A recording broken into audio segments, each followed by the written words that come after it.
Salut à tous et c'est parti pour un tutoriel complet de comment noter les coups de manière correcte lors de vos feuilles de partie si vous faites des tournois un jour en partie lente ou si vous avez envie d'écrire vos parties à la main, préparer des ouvertures. C'est essentiel d'avoir ce savoir pour bien savoir communiquer avec d'autres joueurs dans les échecs, de pouvoir lire les livres d'échecs aussi.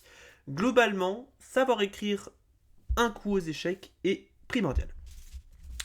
Et du coup, en fait, on va directement partir dans le grand du sujet. Écrire un coup, c'est relativement simple.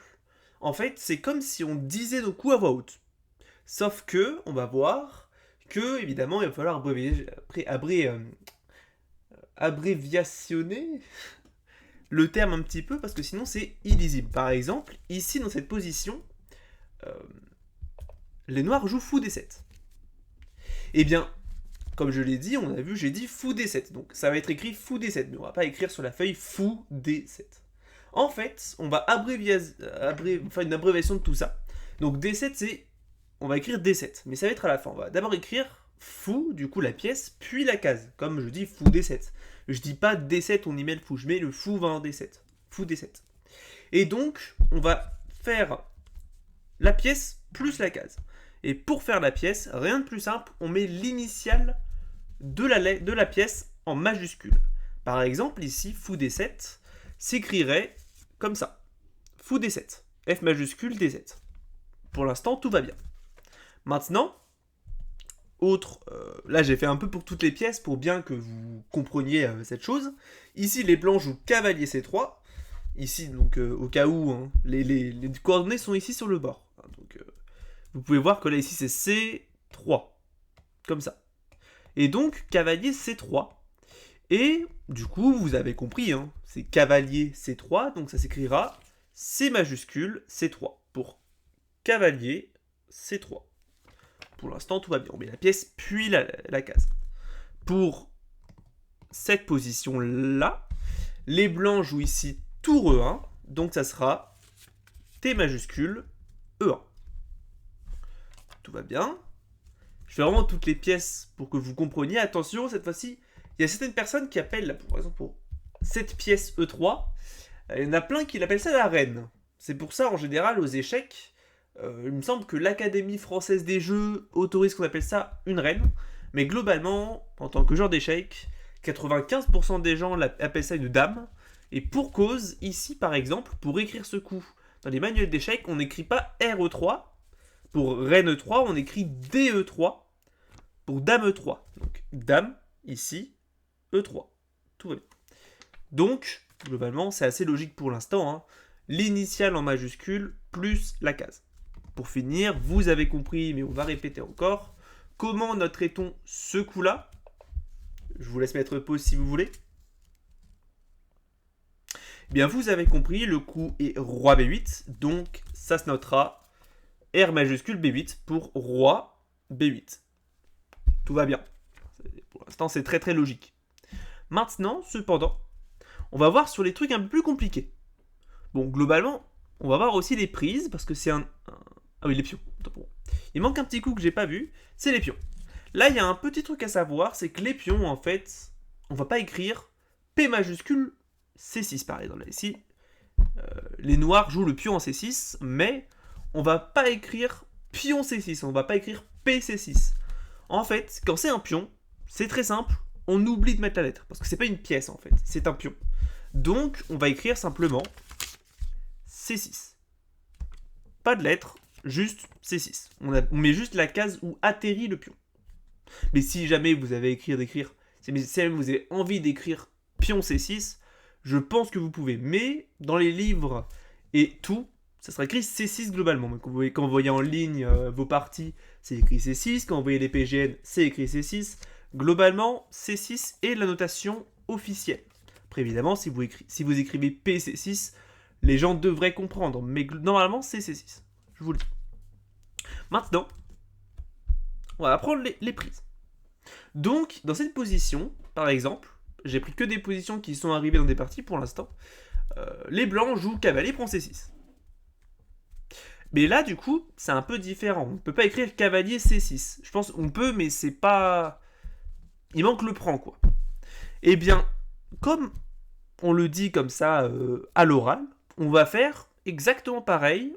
On va faire une abréviation de ce qu'on dit sur la feuille. Donc, ce sera cavalier prend C6.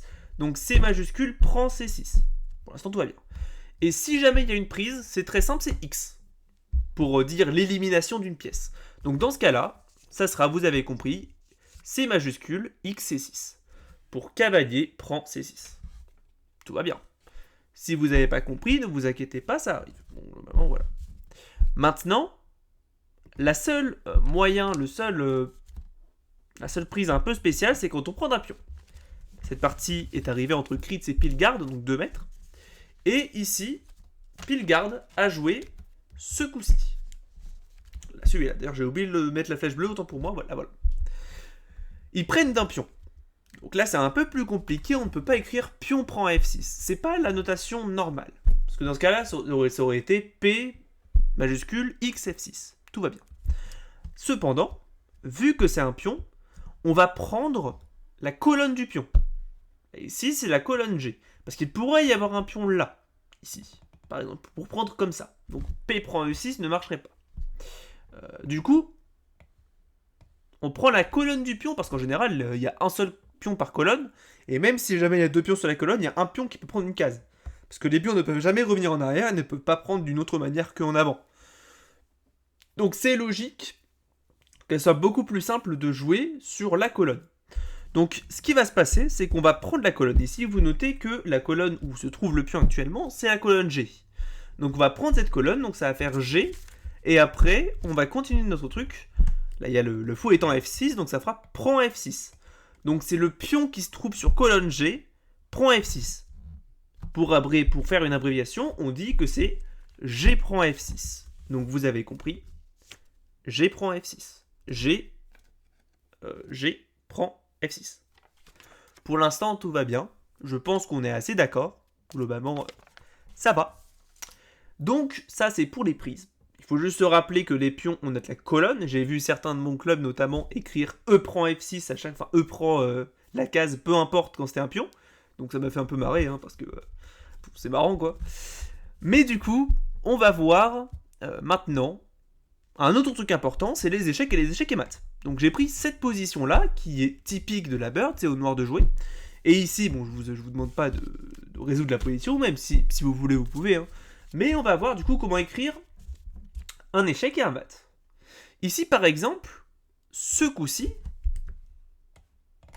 est un échec. Vous le voyez bien, c'est un échec. Donc, on va écrire notre coup, puis mettre le signe d'échec. C'est comme si on disait là, ici, les noirs ont joué Dame H4, échec, tout simplement. Donc, comme tous les coups, on va faire une abréviation de ce que l'on dit à l'oral. Et pour faire un échec, c'est un petit plus. Je sais pas pourquoi, c'est juste un plus. Donc ici, Dame H4 échec serait D majuscule H4 plus. Le plus correspond à un échec. Donc, globalement, tout va extrêmement bien. Un échec, c'est un plus, et du coup, après quelques coups, là j'ai mis quelques petits coups, là maintenant, quand on joue Dame prend G3, échec et mat, bah là, l'échec et mat sera un dièse ou un hashtag, ça dépend comment vous l'appelez. Mais le petit signe comme ça, là. Donc ici, ça serait Dame prend G3, donc D majuscule prend G3, hashtag. Ça, c'est comment on écrit le coup. Ce petit signe, c'est l'échec et mat, tout simplement. Et on fait le coup normal. Le coup normal, puis le signe d'échec ou d'échec et mat. Normalement, ça va pour l'instant. Si vous n'avez pas compris, vous pouvez pratiquer ou même voir comment le logiciel met les coups ou demander à quelqu'un de votre entourage. Ou même dans les commentaires, vous pouvez poser une question, je répondrai, hein, c'est pas un problème. Mais du coup, maintenant qu'on a vu les bases de cette notation algébrique, on va voir du coup les trucs un peu plus complexes. Et on va voir, ça va être très court quand même. Hein. Mais c'est important parce que je sais qu'il y a plein d'amateurs qui se trompent là-dessus. Par exemple, dans cette position, bon, les blancs ont fait échec. Et ici, c'est pas l'important, c'est juste une position très théorique. Et ici, les noirs jouent ce cavalier ici en D7. Ils font ce coup. Mais le petit problème, c'est que ce cavalier aussi pouvait aller sur cette case. Et il faut le voir, ça, très important. Parce que du coup, on ne peut pas simplement noter cavalier D7, entre guillemets. On peut pas simplement noter C majuscule D7. Parce que dans ce cas-là, on ne sait pas si c'est ce cavalier ou ce cavalier qui bouge. Et ça peut causer des confusions, notamment si vous essayez de retranscrire votre partie, si vous essayez de donner ça à un coach, si vous essayez de mettre ça dans un livre. Si par exemple dans cette position un livre vous met cavalier D7, autant vous dire que vous avez acheté un mauvais livre, globalement. Donc il faut faire extrêmement gaffe. Et ici, du coup, il faut trouver en fait un marqueur de l'identité du cavalier. Il faut trouver un truc qui différencie. Et en général, c'est assez simple, c'est pour ça que je dis en général parce qu'on va voir ensuite une exception. En général, on va simplement voir si chacune a sa propre colonne. Là par exemple, on voit sur les deux cavaliers, il y en a un qui est sur cette colonne ici, la colonne F, et un qui est ici, sur cette colonne B. Et du coup, on va simplement rajouter ce marqueur d'identité après la pièce. Donc ici, ça ferait cavalier. Là ici, c'est le cavalier de la colonne F, D7. Donc ça ferait cavalier F, D7. Donc vous avez compris maintenant que j'ai dit ça comme ça. Ça fait cavalier F, D7. Donc le cavalier ici de la colonne F qui part en D7. Tout va bien. Si jamais, juste au cas où vous n'avez pas compris, si jamais les noirs avaient joué ce coup-là, on aurait écrit cavalier BD7. Donc C majuscule BD7. J'ai pas la petite feuille, mais vous avez compris. Maintenant, on fait quoi si les deux pièces sont sur la même colonne? Là, ici, bon, cette position est effective. Je me suis amusé. Là, les blancs jouent ce coup-là. On est d'accord que les deux tours peuvent accéder à cette case. Et on n'est pas si bien parce que les deux tours sont sur la colonne A. Bah, dans ce cas-là, il nous reste un marqueur d'identité propre au tour.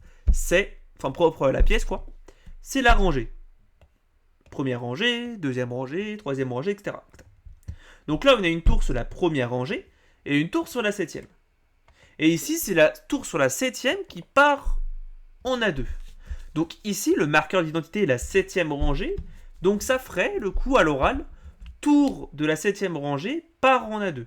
Donc ça ferait tour 7 A2. Donc ici, vous avez compris. Tour 7 A2. Ça, c'est le marqueur d'identité.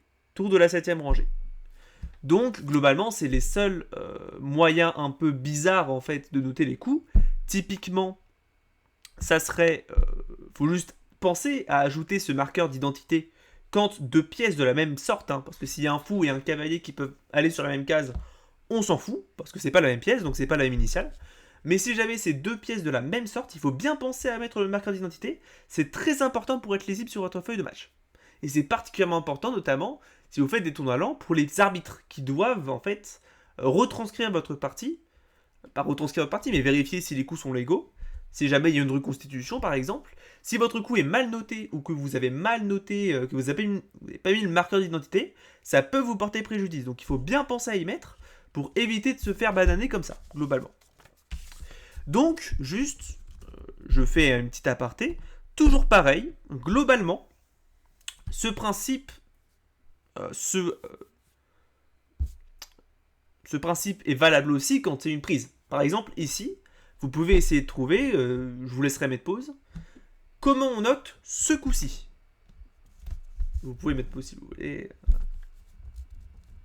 Et bah ici, c'est comme un coup normal. Là, le cavalier prend un D4, mais on voit aussi que l'autre cavalier peut prendre un D4. Donc, il faut ajouter un marqueur d'identité, évidemment. Donc dans ce cas-là, en fait, l'idée c'est que le marqueur d'identité fait partie de la pièce. Donc il faut penser à le mettre juste derrière la pièce. Donc par exemple ici, ça serait le cavalier de la colonne B, parce que là, la colonne F pourrait aussi prendre. Si jamais il ne pouvait pas prendre, c'est pas la peine de mettre le marqueur d'identité. Mais du coup, là, c'est le cavalier de la colonne B qui prend D4. Donc vous avez compris, ce coup-là s'écrit cavalier B prend D4. Cavalier B, donc c'est la pièce entière, le B étant le marqueur d'identité, prend D4. Tout va bien. C'est très important, je fais vraiment un point dessus parce que même moi, j'ai retranscrit les parties de mes joueurs d'interclub il n'y a pas si longtemps en guise d'entraînement, de coach, tout ça, peu importe. Mais en fait, il y en a plein qui avaient oublié le marqueur d'identité. Donc c'était largement moins pratique pour retransmettre les parties. Et j'étais obligé de leur demander en personne après, donc c'est très peu pratique. Vous notez, c'est vraiment important pour bien lire de mettre les marqueurs d'identité. J'insiste vraiment dessus. Maintenant, on va partir sur la partie qui fâche. Les parties un peu par cœur, entre guillemets. Là, on va parler des promotions un petit peu. Donc, on va commencer par celle-là. L'idée, c'est que les pions blancs avancent de cette manière et les pions noirs avancent de cette manière. Donc les deux pièces sont proches de la promotion. C'est au blanc de jouer. Et ici, une promotion, bon là j'ai fait la promotion classique de type B8 dame ici. En fait, c'est comme je viens de le dire. Toujours pareil, on va venir faire une abréviation de ce qu'on dit. Par exemple ici, du coup, le pion B8 va se promouvoir en dame. Donc j'ai dit B8 dame. Attention, on ne va pas écrire B8 D majuscule, même si c'est probablement lisible. Mais on va rajouter un petit égal pour dire que le pion se transforme en fait en dame. Donc ça s'écrirait comme ça. Là. Le coup de pion, on voit que le pion a bougé en B8 et le pion se transforme en dame. Globalement, c'est ça la promotion. Faut juste penser à mettre le petit égal, mais globalement, c'est comme on le dit en fait. Et du coup, j'ai fait aussi pareil pour les noirs. Ici, c'est un peu plus compliqué. Bon, on va voir, c'est pas très compliqué. Mais qu'est-ce qui se passe si jamais ils prennent une pièce durant la promotion? Par exemple, ici, j'ai mis ce coup-là, qui vont promouvoir en fou. Dans ce cas-là, on écrit le coup. Donc là, si jamais il n'y avait pas de promotion, ça s'écrirait H prend G1. Parce que c'est le pion de la colonne H qui va venir en G1. Donc on écrit d'abord le coup et ensuite on met le marqueur de la promotion. C'est-à-dire, par exemple ici, H prend G1 fou, donc ça ferait H prend G1 fou. Le coup, et ici le marqueur de promotion, donc c'est très facile globalement. Mais vous allez voir, je me suis bien amusé. Et ici, je vous ai mis pour moi le coup le plus complexe dans cette position. Ici, les blancs jouent ce coup-là. Je vous donne une indication, c'est échec et mat. Comment vous l'écrirez? Je vous laisse cette pause. Et bien ici, globalement, c'est assez simple. C'est plus facile qu'il n'est pareil en tout cas. L'idée, c'est qu'il y a pas mal de choses à voir. Mais c'est une prise, une promotion et un échec et mat. Faut juste savoir dans quel ordre le mettre. Déjà, le coup normal, donc c'est celui qu'on met, c'est B prend A8. Tout va bien pour l'instant. B prend A8, fou. Donc ça ferait B prend A8 égale F majuscule. Et en plus, c'est échec et mat. L'idée, c'est qu'un échec ou un échec et mat, désolé pour la notification, un échec ou un échec et mat se met toujours à la fin. Donc ici, par exemple, ce coup se noterait B prend A8, fou, échec et mat. Donc le coup, la promotion, puis le marqueur d'échec et mat. Pour l'instant, tout va bien. Et donc, globalement, ça arrive très rarement, ces cas dans les parties. Ça me prend un peu de place sur la feuille, mais normalement, vous notez. Une fois qu'on connaît un peu la notation, tout va bien, vous saurez comment noter. Maintenant, dernière partie de par cœur, c'est la dernière partie de la vidéo. Juste pour vous montrer les rocks, parce que du coup, j'ai vu une partie où quelqu'un avait écorché de fou. Si jamais ici, par exemple, c'est au noir de jouer, il joue ce coup. Sur la feuille, vous n'allez pas mettre roi G8. Vous n'allez pas mettre R majuscule G8, parce que la tour ne bouge pas dans ce cas-là. Et dans ce cas, c'est un coup illégal. Ça veut dire que vous avez simplement joué ça. Et c'est un coup illégal. Donc, vous ne pouvez pas noter ça. Écrire petit roc comme ça à la main est probablement possible, mais c'est pas pratique, évidemment. On a beaucoup plus simple, créé par l'organisme des échecs, peu importe. La notation, je vous la donne, c'est ça. Et pour vous trouver un moyen mnémotechnique, c'est très simple. Le roi bouge de 2 cases. Vous notez que le roi part de 2 cases vers la droite. Donc, on met 2 petits hauts. Première case, deuxième case. Et on met juste un tiret entre les 2 hauts. Vraiment, ça, c'est juste pour éviter d'écrire des hauts à la suite, quoi. Donc ça, c'est pour le petit roc. Et du coup, vous avez compris, en partant de ce postulat, qu'il faut compter le nombre de cases. Non, autant pour moi, en fait, c'est le nombre de cases de la tour. La tour bouge de 2 cases, c'est ça, en fait. Autant pour moi, je me suis trompé. Maintenant que vous savez que dans le petit roc, la tour bouge de 2 cases, comment écririez-vous ce petit coup là, le grand roc? Eh bien, si jamais vous avez écrit ça, félicitations à vous. Globalement, ici, donc c'est un roc. Donc ça va s'écrire avec des petits hauts et des tirets. Et maintenant, on va simplement compter le nombre de cases où la tour va bouger. 1, 2, 3. Donc il y aura 3 petits hauts. Tout va bien. Et donc, vous avez compris. Vous avez compris, vous savez quoi, je vais même vous faire une petite démonstration, hein. Là je suis en train de le faire, je suis en train d'improviser honnêtement. Et du coup, on va faire une petite ouverture, un peu nulle, de 5 coups, juste pour mettre en pratique. Ici, les blancs jouent ça. Donc globalement, ici, le pion va en E4. Donc on l'écrit E4. Parce que les pions, je répète, n'ont pas d'initiale. On met simplement le coup. Maintenant, les noirs jouent par exemple E5. Donc dans ce cas-là, c'est écrit E5. Vous avez compris. Maintenant, admettons dame H5, s'écrira, donc la dame part en H5, s'écrirait dame D majuscule H5. Et si jamais, par exemple, les noirs jouent ça, cavalier C6 serait C majuscule C6. Très logique, je répète, on met l'initiale, puis la case. Donc, initiale C majuscule, plus C6, donc C6. C majuscule C6. Ensuite, fou C4, vous reconnaissez le mat du berger. Hein. Je vais juste vous montrer comment c'est écrit. Donc, F majuscule C4, parce que le fou part en C4. Ce coup-là, donc c'est cavalier part en F6. C majuscule F6. Et enfin, pour finir, la dame prend F7. Donc c'est le mat du berger. Hein. Ça s'écrirait, donc la dame prend le pion en F7, donc D majuscule X F7, parce que la dame prend F7. Et on ajoute le marqueur d'échec et mat, c'est-à-dire le petit dièse. Donc ça ferait D majuscule X F7 dièse. Donc, voilà. Je pense que c'est tout bon. J'espère que vous avez tout bien compris. J'ai essayé de faire de mon mieux pour bien expliquer complètement comment marche la notation algébrique aux échecs. J'espère que vous allez pouvoir écrire sans problème. Hein. Après, évidemment, il faut pratiquer un petit peu. Hein. Je vous invite à essayer de faire des parties d'entraînement où vous notez vos coups pour bien réussir à vraiment adhérer à ce concept de notation algébrique. C'est très important hein, lors de vos parties. Parce que je sais qu'il y en a certains encore à mon niveau qui mettent genre 15 secondes, 20 secondes, 30 secondes, 40 secondes à ôter leur coup. C'est énorme. En général, moi perso, je vous le dis parce que j'ai l'habitude de le faire, je note en 2-3 secondes.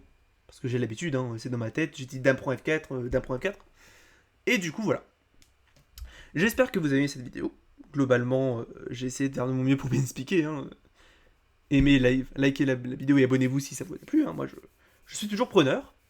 Montrez-la à des amis qui ne savent pas comment noter. Hein. Ça fait toujours plaisir. Hein. Si les clubs veulent l'utiliser, je l'autorise. Hein. Parce que j'ai fait de mon mieux pour être vraiment très pédagogue, pour bien vous expliquer. Voilà, vous avez compris. Et donc, je vous dis à bientôt pour une prochaine vidéo, en espérant que ce tuto vous ait aidé. Et je vous dis à bientôt pour une prochaine vidéo. C'était Dragonapin. Tchuss.